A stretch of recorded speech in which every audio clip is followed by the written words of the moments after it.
because tomorrow it might be that we'll be testing using mobile technologies.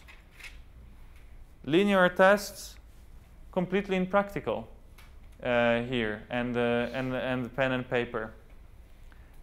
And I have some nice stats here. 85% of the world's population will be covered by high-speed mobile internet in 2017. If you go to countries like India or China, those guys, they have like 3 or 4 cell phones in the pockets. And in each cell phone, they have 2 SIM cards. I actually brought one cell phone from China, and it's super convenient because there's 2 SIM cards, so I can take benefits of it as well in Europe. Not so widespread in Europe. We don't use mobile technologies as much as they use them on emerging markets. And because those markets will provide you with a lot of new entrants into a job market, you probably want to use mobile technologies. You want to be mobile enabled to be able to test those guys efficiently. Not to mention that the population in Sweden, I've noticed also everyone is glued to their screens. And I believe they do not play chess, but check their Facebook accounts. And they do it on the go. So it might be a very nice, cheap, and efficient way to reach the people. Not to mention that also there is so-called oh, I forgot the word now. I said so-called, and now I'm lame because I forgot the word. It's environmental validity. Yeah, am I right? No, you don't. So basically, this is a factor that basically tells you that if you go and test someone in the lab, this seems very unnatural to the person. And naturally, in an unnatural situation, the behavior of the individual will change. If you let people take a test in their pajamas in front of the computer, some people say, oh, you cannot do it, this is outrageous. How the hell people can take my very serious test in their pajamas in front of the computer? They should, because they feel much better. You will have a much more, your picture of the person will be much closer to the natural, to the real one, than your picture of the person that is stressed, dressed in a suit, and sitting in a lab and sweating with all those scary people, psychologists walking around. His behavior will change, and there's a lot of scientific proof for that. There are many research papers that show you that the profile that we establish in this way is very often just wrong. So using mobiles can give you more of environmental validity, and I hope that I'm not making this term up. Okay, some people say paper. But how, like psychologists, they love paper. I even had a discussion today about it.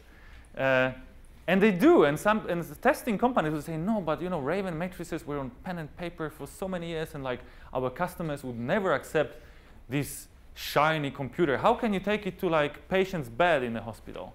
Of course you can. Of course you can. You can take a piece of paper like that. This is a computer screen, a touch-enabled computer screen. You can touch it with the finger, but if you really have to, you can also touch it with the pen, if you cannot really touch it with the finger. And you can solve a test adaptively on a device like that.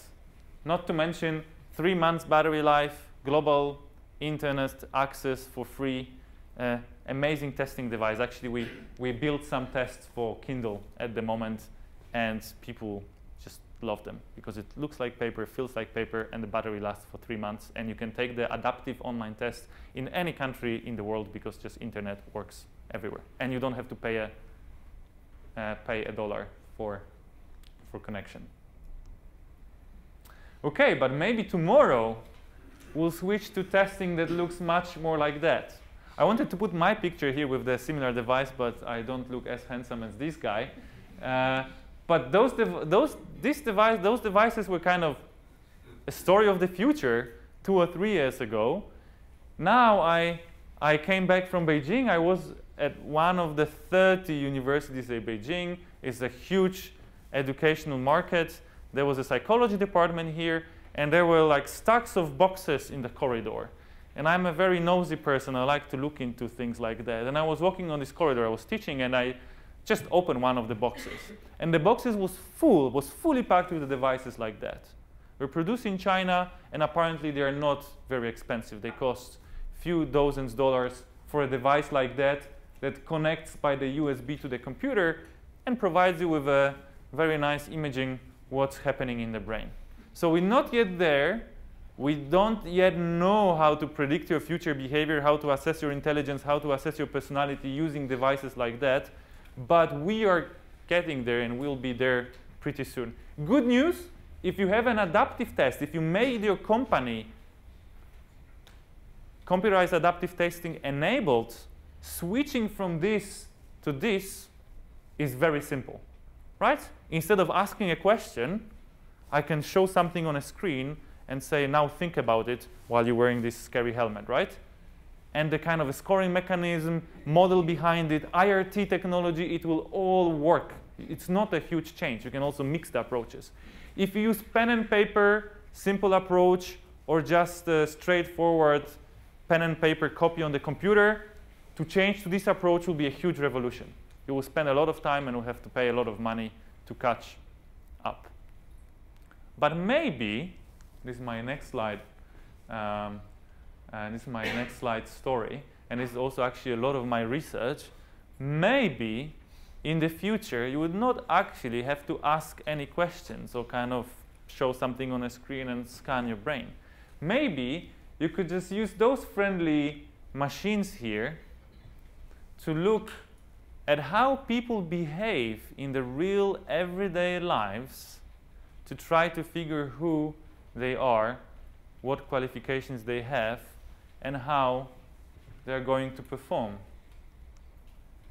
And I do a lot of research on Facebook, not because Facebook is the only big data environment, or it's not because Facebook is the, well, actually Facebook is the place where people spend a lot of time. But people also spend a lot of time in other places, like on Google. They search for stuff. They spend a lot of time using their Visa cards, and each transaction with a Visa card is leaving a track online about where you were, what you've bought, and so on. The same about your cell phone. So all of those records of behaviors might be used in assessment.